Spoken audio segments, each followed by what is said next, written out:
তো গাইস সবার আগে টিকটক ভিডিওটা দেখো, তারপরে ভিডিওটার ফানি কমেন্ট করবো। Let's go.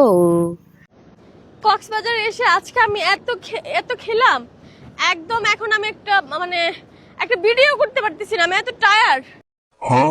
तो चलिए शुरू करते हैं। রেড কত? শুটকি দিয়া পুটকি মেরে দিছে, কি রাগ করলা? প্রথমবার আপু কিন্তু খেলার কথা বলতে চাইছিল, এত খেললাম খুব মজা লাগলো এটা বলতে চাইছিল। সঠিক বলেছেন।